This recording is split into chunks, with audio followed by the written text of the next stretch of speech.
Top stories में सबसे पहली स्टोरी जो मैं आपसे शेयर करना चाहूँगी, it is about the Facebook को फाउंडर मार्क ज़करबर्ग, जो कि वर्ल्ड्स सेकंड रिचेस्ट मैन हैं। पहला भी मैं आपको बताऊंगी कौन है, बट मैं आपको थोड़ा बताऊं कि how this builds up. He is basically the CEO of Meta. Meta, as you already know, is Facebook, Instagram and the entire.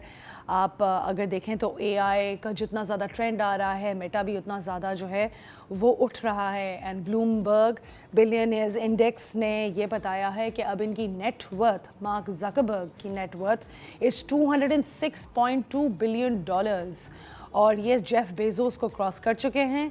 और आप अगर देखें तो उनका स्टॉक प्राइस भी 68% से इंक्रीज़ हुआ है, जिसकी वजह से उनको बहुत फ़ायदा हुआ है। एंड नॉट जस्ट दैट, इन लोगों ने कॉस्ट कटिंग भी की है, एडवर्टाइजिंग की वजह से भी बहुत ज़्यादा पैसे आए हैं, जिसकी वजह से अगर आप देखें तो the stock prices increase, making him the second richest man. The first one, let's hear it, is Musk, Elon Musk, right? He is the world's wealthiest right now. और उन दोनों के बीच का गैप कम होता जा रहा है। क्यों?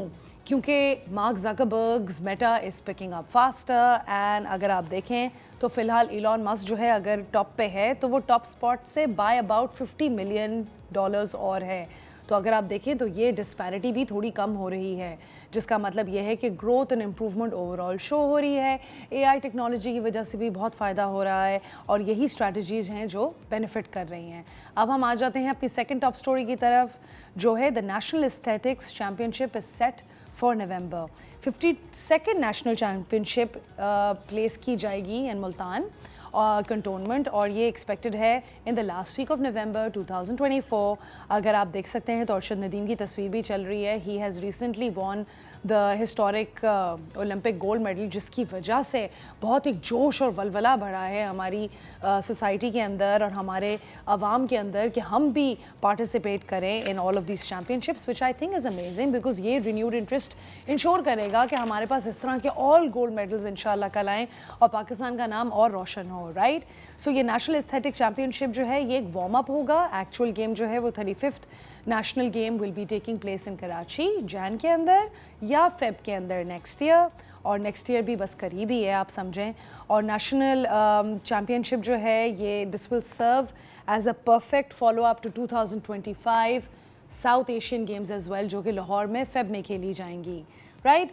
फिर हम आ जाते हैं थर्ड टॉप स्टोरी की तरफ। हमारी थर्ड टॉप स्टोरी ये कहती है कि नूर दस्तगीर बट रिप्रेजेंट करेंगे कॉमनवेल्थ पावर लिफ्टिंग चैम्पियनशिप के अंदर पाकिस्तान को।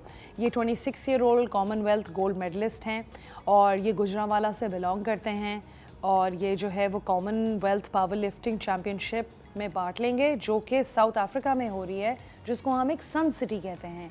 इनकी एक थोड़ी सी बैकग्राउंड स्टोरी भी है। अगस्त 2022 में इनको पाकिस्तान स्पोर्ट्स बोर्ड ने बैन कर दिया था, सस्पेंड कर दिया था, बिकॉज़ इनके ख़िलाफ़ ये बोला गया था कि ये कंपेटिटर जो हैं उनके साथ ज़्यादा वो कर रहे हैं, मतलब he was basically giving more favour to them, and you know he himself Noor denied it. उनने बोला कि इस तरह की कोई एलिगेशंस फॉल्स हैं और उनको जो है वो वापस भेज देना चाहिए इस चैम्पियनशिप की तरफ, और ये इस चैम्पियनशिप में पार्ट लेंगे which is going to happen in Uzbekistan 2024 में। एंड ये मेडल टैली अगर आप देखें तो it will be added to the sister trio, जो कि Sibil, Veronica and Twinkle Sohail already hold करती हैं with gold, silver and as well as bronze on the event. So good job and good luck to him. I really hope he can bring us something great. और ये इनके साथ तीन लोग और भी होंगे, Hasnain Raza, Haider Ali and doctor Adnan, right? अब हम आ जाते हैं अपनी फोर्थ टॉप स्टोरी की तरफ, विच इज़ क्वाइट फैसिनेटिंग। हमारी फोर्थ टॉप स्टोरी कहती है कि एक AI ड्रिवन पैसेंजर प्लेन बनाया जा रहा है और इसकी डेवलपमेंट के लिए एविएशन इंडस्ट्री बम्बार्डियर के नाम से एक कोलैबोरेशन की जाएगी विद एरोस्पेस कंपनी। ये दुनिया का पहला artificial intelligence driven pilotless plane होगा। और अगर आप देखें तो ये नेशनल बिजनेस एविएशन एसोसिएशन जो कि फ्लोरिडा में होल्ड की गई थी, वहाँ पे ये फ्यूचरिस्टिक जेट शो किया गया है। I think is going to redefine air travel a lot, because अगर आप तस्वीर में भी देख सकते हैं तो विंग्स के नीचे इंजन नहीं है, इसके इंजन इस तरीके से स्टैक किए गए हैं जहाज़ के अंदर कि आपको ज़्यादा जगह मिले और जहाज़ भी जो है वो एक्चुअली थोड़ा स्मार्ट लगे और थोड़ा एरोडायनामिक लगे। तो I think the possibilities are endless.